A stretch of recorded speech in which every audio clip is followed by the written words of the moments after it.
Welcome to Eva sink. आज हम animal classification का पार्ट 4 कवर करने जा रहे हैं। पिछले एनिमल क्लासिफिकेशन पार्ट 1 to 3 में हमने इसके सारे इंपॉर्टेंट कॉन्सेप्ट्स और फाइलम 7 तक समझा था। आज हम उसके आगे के सारे फाइलम कंप्लीट करेंगे। चलिए क्लास शुरू करते हैं। शुरुआत करते हैं फाइलम 8 से, यानी मोलस्का, कोमल शरीर वाले जंतु। ये एनिमल किंगडम का दूसरा सबसे बड़ा फाइलम है। यह एग्जाम के पॉइंट ऑफ व्यू से बहुत स्पेशल है, क्योंकि इनका शरीर तो बहुत नरम होता है, पर इनके डिफेंस और सर्वाइवल के तरीके बहुत सॉलिड होते हैं। पहला पॉइंट, नेम एंड मीनिंग। मोलिस्क का मतलब ही होता है सॉफ्ट। इन एनिमल्स की बॉडी अंदर से बहुत नरम होती है, और ये जमीन के साथ साथ पानी, चाहे वो मरीन हो या फ्रेश वाटर, दोनों जगह पाए जाते हैं। दूसरा पॉइंट, बॉडी ऑर्गेनाइजेशन और सिमेट्री। बाकी एडवांस्ड फाइला की तरह इनमें भी ऑर्गन सिस्टम लेवल पाया जाता है। अब ध्यान से सुनिए, यहां एक एग्जाम ट्रैप है। नॉर्मल कंडीशन में इनकी बॉडी बायलेटरल सिमेट्री दिखाती है, यानी इन्हें एक एक्सिस से दो बराबर हिस्सों में बांटा जा सकता है। लेकिन पाइला जैसे कुछ मोलस्का में घुमाव यानी टोर्शन की वजह से उनकी बॉडी एसिमेट्रिकल हो जाती है। इसे हमेशा याद रखिएगा। तीसरा पॉइंट, जर्म लेयर्स और कोलम। ये ट्रिप्लोब्लास्टिक होते हैं, मतलब एक्टोडर्म, मेसोडर्म और एंडोडर्म तीनों लेयर्स मौजूद हैं। और ये ट्रू कोइलमेट होते हैं। इनके पास ट्रू कोलम तो होता है, लेकिन बॉडी कैविटी बहुत छोटी होती है और मोस्टली हीमोसील के फॉर्म में होती है, जिसका मतलब है रक्त से भरी गुहा। नेक्स्ट, स्पेशल फीचर्स, जहां से एग्जामिनर सीधे स्टेटमेंट बेस्ड प्रश्न बनाता है। पहला point, unsegmented and soft body. इनकी बॉडी पर कोई सेगमेंट्स नहीं होते। इनका शरीर मुख्य रूप से 3 हिस्सों में बंटा होता है। सिर, जहां सेंसरी टेंटेकल्स यानी संवेदी अंग मौजूद होते हैं। मस्कुलर फुट, जो इनके चलने और गमन के काम आता है। विसेरल हम्प, यह शरीर का मुख्य उभार है, जिसके अंदर इनके सारे इंटरनल ऑर्गन्स सुरक्षित रहते हैं। दूसरा पॉइंट, मेंटल और मेंटल कैविटी। विसेरल हम्प के ऊपर एक स्पंजी और सॉफ्ट स्किन की लेयर होती है, जिसे मेंटल कहते हैं। हम्प और मेंटल के बीच की खाली जगह को मेंटल कैविटी कहा जाता है, जिसमें पंख जैसे गिल्स पाए जाते हैं। ये गिल्स रेस्पिरेशन, श्वसन और एक्सक्रीशन, उत्सर्जन दोनों का काम करते हैं। तीसरा पॉइंट, कैल्केरियस शेल, कैल्शियम युक्त कवच। नरम शरीर की रक्षा के लिए मेंटल एक कठोर कवच स्रावित करता है, जो कैल्शियम कार्बोनेट का बना होता है। चौथा पॉइंट, रेड्यूला। इनके मुंह में भोजन को चबाने और खुरचने के लिए रेती जैसा आरी नुमा अंग होता है, जिसे रेड्यूला कहते हैं। पांचवा पॉइंट, सर्कुलेटरी सिस्टम, परिसंचरण तंत्र। इनमें आमतौर पर ओपन सर्कुलेटरी सिस्टम यानी खुला परिसंचरण तंत्र पाया जाता है। इनके रक्त में तांबायुक्त वर्णक यानी कॉपर कंटेनिंग पिगमेंट हीमोसाइनिन होता है। इसी कारण इनका खून ब्लू रंग का दिखाई देता है। अब आते हैं सबसे महत्वपूर्ण भाग पर, इंपॉर्टेंट एग्जाम्पल्स। यहां से डायरेक्ट मैच द फॉलोइंग और उपनाम के प्रश्न आते हैं। पहला एग्जाम्पल है पाइला। इसे सामान्य भाषा में एप्पल स्नेल, सेब घोंघा कहते हैं। दूसरा एग्जाम्पल, यूनियो। यह फ्रेश वाटर मसल यानी मीठे पानी की सीपी है। तीसरा, ऑक्टोपस। इसे डेवल फिश भी कहा जाता है। ध्यान रखें, इसके नाम में फिश जरूर है, लेकिन यह मछली नहीं बल्कि एक मोलस्क है। इसके पास 8 भुजाएं होती हैं और इस पर कोई कवच नहीं पाया जाता। चौथा एग्जाम्पल है सीपिया। इसे कटल फिश कहा जाता है। यह भी वास्तविक मछली नहीं है। एग्जामिनर का सबसे पसंदीदा जाल कटल फिश और डेवल फिश है। प्रश्न आए कि क्या ये वास्तविक मछलियां हैं, तो उत्तर होगा नहीं। ये दोनों फाइलम मोलस्का के अंतर्गत आते हैं। नेक्स्ट, ईवा sink trap zone. Question 1, mantle, muscular foot और रेड्यूला किस फाइलम के स्पेशल फीचर्स हैं? Answer, mollusca. ये 3 वर्ड्स जहां एक साथ दिखें, वहां बिना सोचे मोलस्का टिक करना है। क्वेश्चन 2, रेड्यूला का मेन फंक्शन क्या है और यह कहां पाया जाता है? आंसर, रेड्यूला एक फीडिंग ऑर्गन, भोजन चबाने का अंग है, जो मोलस्का में पाया जाता है। इसे उत्सर्जन या श्वसन से कंफ्यूज मत करना। क्वेश्चन 3, अगर मोलस्का में ओपन सर्कुलेटरी सिस्टम होता है तो क्या इसका कोई अपवाद है? आंसर, हाँ। सेफेलोपोड्स जैसे ऑक्टोपस और स्क्विड मोलस्का के ऐसे एडवांस एग्जाम्पल्स हैं, जिनके अंदर क्लोज्ड सर्कुलेटरी सिस्टम पाया जाता है। यह एग्जाम का बहुत ही शार्प एज पॉइंट है। Question 4, second largest phylum. Answer largest सबसे बड़ा, arthropoda second largest mollusca. Next phylum 9 echinodermata यानी कांटेदार त्वचा वाले जीव। Point number 1 name and identity. Echinos का मतलब होता है स्पाइनी यानी कांटेदार और डर्मा का मतलब है स्किन यानी त्वचा। इनके शरीर पर कैल्शियम कार्बोनेट के बने कांटे पाए जाते हैं। ये एक्सक्लूसिवली मरीन होते हैं। पूरे एनिमल किंगडम में यह ऐसा फाइलम है जिसका एक भी जीव मीठे पानी यानी फ्रेश वाटर में नहीं मिलता। ये सिर्फ खारे समुद्र में रहते हैं। Point number 2 body organisation. ये ऑर्गन सिस्टम लेवल, ट्रिप्लोब्लास्टिक और ट्रूकोइलमेट होते हैं। एग्जामिनर यहाँ सबसे बड़ा जाल बिछाता है। सामान्यतः जीव सिंपल से कॉम्प्लेक्स सिमेट्री की ओर जाते हैं, लेकिन इकाइनोडर्मेटा में उल्टा होता है। जब ये बच्चे होते हैं यानी लार्वा स्टेज में, तब इनमें बायलेटरल सिमेट्री होती है, लेकिन जब ये बड़े हो जाते हैं यानी अडल्ट स्टेज में, तो इनमें रेडियल सिमेट्री आ जाती है। इसे दिमाग में लॉक कर लीजिए। अब आते हैं पॉइंट नंबर 3 स्पेशल फीचर्स यानी एकिनोडर्मेटा की सबसे खास पहचान। सबसे पहले ध्यान दीजिए इनके वाटर वैस्क्यूलर सिस्टम यानी जल संवहन तंत्र पर। इसे एक तरह के हाइड्रोलिक सिस्टम की तरह समझिए, यानी पानी के प्रेशर की मदद से काम करने वाला एक इंटरनल सिस्टम। इस वाटर वैस्क्यूलर सिस्टम का सबसे इंपॉर्टेंट हिस्सा है इनके ट्यूब फीट यानी नालपा। ये छोटे छोटे ट्यूब लाइक स्ट्रक्चर्स होते हैं जो पानी के प्रेशर की मदद से फैलते और सिकुड़ते हैं, और यहीं से इसके 3 इंपॉर्टेंट फंक्शंस निकलते हैं। पहला, लोकोमोशन यानी चलने फिरने में मदद। ट्यूब फीट की मदद से एकिनोडर्म्स सरफेस पर धीरे धीरे मूव कर सकते हैं और किसी सरफेस से चिपक भी सकते हैं। दूसरा, फूड कैप्चर एंड ट्रांसपोर्ट यानी भोजन या शिकार को पकड़ने और फूड हैंडलिंग में मदद। तीसरा, रेस्पिरेशन यानी गैसों के एक्सचेंज में भी वाटर वैस्क्यूलर सिस्टम और ट्यूब फीट इंपॉर्टेंट रोल निभाते हैं। तो एग्जाम में अगर पूछा जाए कि एकिनोडर्मेटा की कैरेक्टरिस्टिक फीचर क्या है, तो सबसे पहले याद रखिए वाटर वैस्क्यूलर सिस्टम और ट्यूब फीट। एक और बहुत इंपॉर्टेंट पॉइंट है एक्सक्रेटरी सिस्टम यानी उत्सर्जन तंत्र।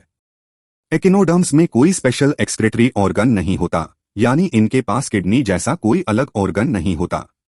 इनके नाइट्रोजनस वेस्ट्स जैसे अमोनिया बॉडी सरफेस और ट्यूब फीट के थ्रू डिफ्यूजन से बाहर निकल जाते हैं। इसलिए याद रखिए एकिनोडर्म्स में स्पेशलाइज्ड एक्सक्रेटरी ऑर्गन एब्सेंट होता है। Point number 4 important examples. Starfish, जिसका वैज्ञानिक नाम एस्टेरियस है। नेक्स्ट, सी अर्चिन, जिसे एकाइनस कहते हैं, यह गोल और कांटेदार होता है। नेक्स्ट, सी क्यूकम्बर, जिसे क्यूकुमेरिया कहते हैं, इसका आकार खीरे जैसा लंबा होता है। Next, trap zone. Question 1 Echinodermata के लार्वा में कौन सी सिमेट्री होती है? स्टूडेंट जल्दबाजी में रेडियल सिमेट्री टिक कर देते हैं क्योंकि स्टारफिश दिमाग में होती है, लेकिन याद रखिए लार्वा स्टेट में बायलेटरल सिमेट्री एंड अडल्ट में रेडियल सिमेट्री होती है। Question 2 water vascular system versus water canal system. Examiner बच्चों को कंफ्यूज करने के लिए ऑप्शन में पोरिफेरा और इकाइनोडर्मेटा दोनों देगा। Answer water canal system porifera में और वाटर वैस्क्यूलर सिस्टम इकाइनोडर्मेटा में। Question 3 the exclusively marine trap.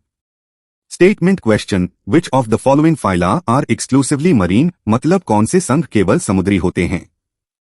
Answer ctenophora, hemichordata और इकाइनोडर्मेटा केवल समुद्री होते हैं, इनका कोई फ्रेश वाटर एग्जाम्पल नहीं होता।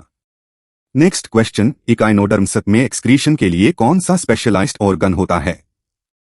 आंसर नहीं होता। एक्सक्रेटरी सिस्टम यानी उत्सर्जन तंत्र एब्सेंट होता है। एक्सक्रीशन डिफ्यूजन और ट्यूब फीट से होता है। नेक्स्ट टॉपिक एनिमल किंगडम के सबसे महत्वपूर्ण और एडवांस्ड हिस्सा कॉर्डेटा। ध्यान से सुनिए क्योंकि यहां से सीधे स्टेटमेंट बेस्ड क्वेश्चंस आते हैं और बच्चे अक्सर गलती करते हैं। कॉर्डेट्स की पहचान 4 मेन फीचर्स से होती है। पहला, नोटोकॉर्ड, शरीर के अंदर एक लचीली सहारा देने वाली छड़ होती है। दूसरा, डोर्सल हॉलो नर्व कोर्ड, शरीर की पीठ की तरफ एक खोखली नर्व कोर्ड होती है जो आगे चलकर नर्वस सिस्टम बनाने में इंपॉर्टेंट होती है। तीसरा, फेरिंजियल गिल स्लिट्स, गले के पास बने छोटे छोटे छेद जो सांस लेने और भोजन से जुड़े कामों में मदद करते हैं। चौथा point, post anal tail, anus के बाद शरीर का एक पूंछ वाला हिस्सा होता है। अगर ये 4 लक्षण जीवन की किसी भी अवस्था में हैं, तो जीव कॉर्डेटा कहलाएगा। Next, trap zone. एग्जामिनर यहाँ प्रोटोकॉर्डेटा में नोटोकॉर्ड की लोकेशन और टाइमिंग को लेकर सबसे बड़ा जाल बिछाता है। क्वेश्चन 1, अगर क्वेश्चन कहे कि नोटोकॉर्ड सिर्फ लार्वल स्टेज की पूंछ में होती है और अडल्ट होने पर गायब हो जाती है, तो इसका आंसर होगा यूरोकॉर्डेटा। इसके एग्जाम्पल्स हैं एसिडिया, सर्पा और डोलियोलम। याद रखिए, इस उल्टे विकास को विज्ञान में रेट्रोग्रेसिव मेटामोर्फोसिस यानी प्रतिगामी कायांतरण कहते हैं। नेक्स्ट, अगर क्वेश्चन कहे कि नोटोकॉर्ड सिर से लेकर पूंछ तक होती है और यह पूरी लाइफ रहती है, तो इसका आंसर होगा सेफेलोकॉर्डेटा पर। इसका इकलौता सबसे फेमस एग्जाम्पल है ब्रैंकियोस्टोमा, जिसे एम्फिक्सस भी कहा जाता है। नेक्स्ट, हम वर्टब्रेटा यानी कशेरुकी के 5 सबसे मुख्य वर्गों को आसान तरीके से समझेंगे कि कभी कंफ्यूजन नहीं होगा। चलिए जल से थल तक के विकास की इस कहानी को शुरू करते हैं। सबसे पहला वर्ग है पाइसीस यानी मछलियां। इनकी पहचान ये है कि ये पूरी तरह से एक्वाटिक होते हैं, यानी सिर्फ पानी में जीवित रह सकते हैं।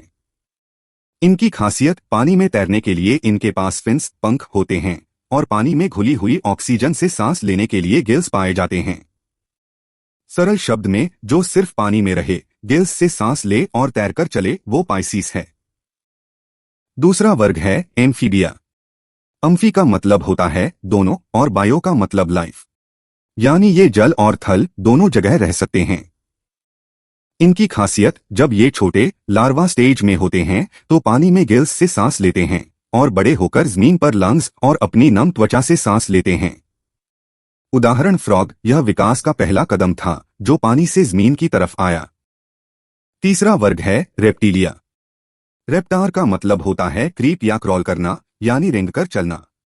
इनकी पहचान, ये जमीन पर रहने वाले पहले सच्चे जीव हैं। इनकी त्वचा सूखी और कांटेदार होती है ताकि शरीर का पानी सूखे नहीं।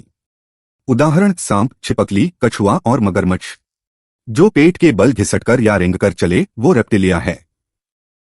चौथा वर्ग है एवीज यानी पक्षी।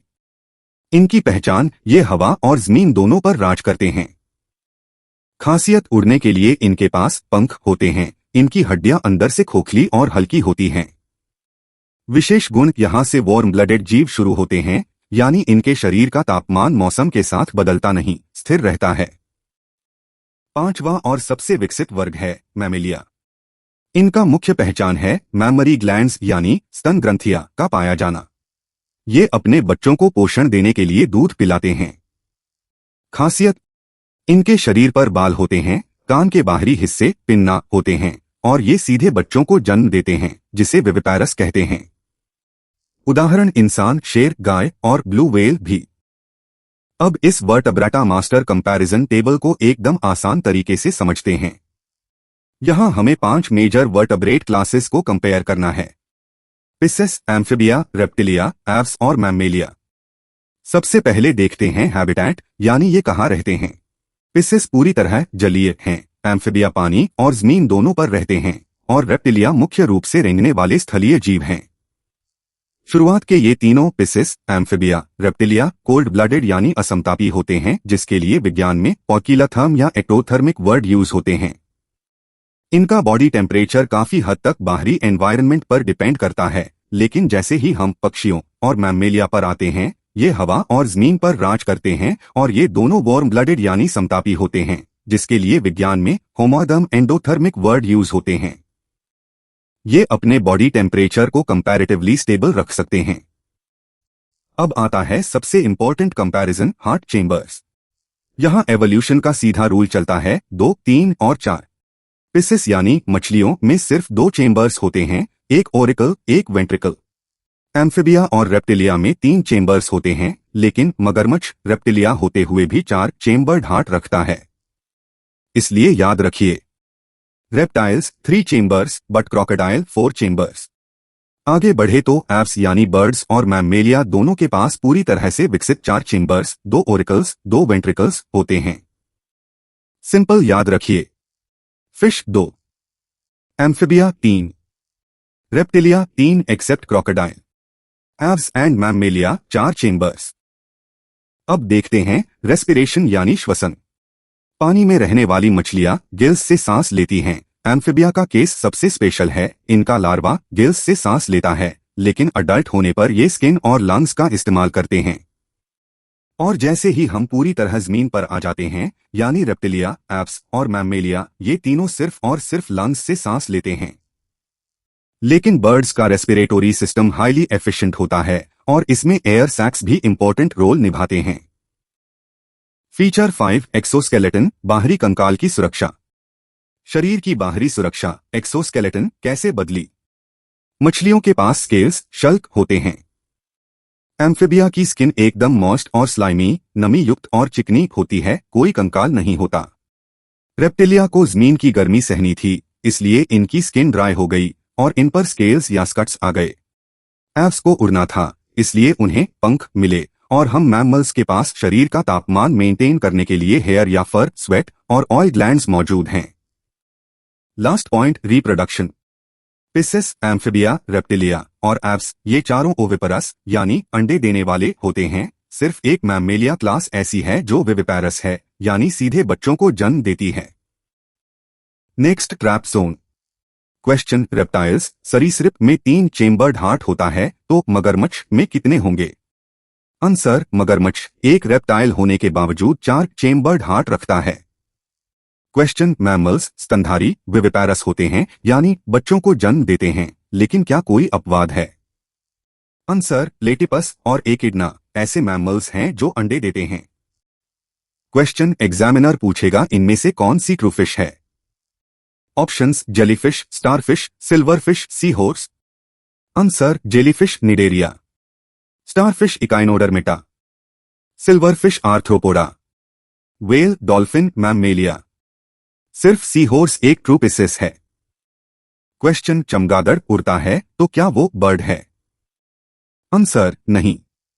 बैट एक मैमल है क्योंकि इसके पास मैमरी ग्लैंड्स होती हैं और यह बच्चों को जन्म देता है। तो दोस्तों, हमने आज फाइलम को पूरा कंप्लीट कर लिया है। उम्मीद है आपको इसके सारे कॉन्सेप्ट्स समझ आए होंगे। अगर वीडियो पसंद आई होगी तो एक लाइक और अपने दोस्तों के साथ शेयर जरूर करें। मिलते हैं नेक्स्ट क्लास में। जय हिंद।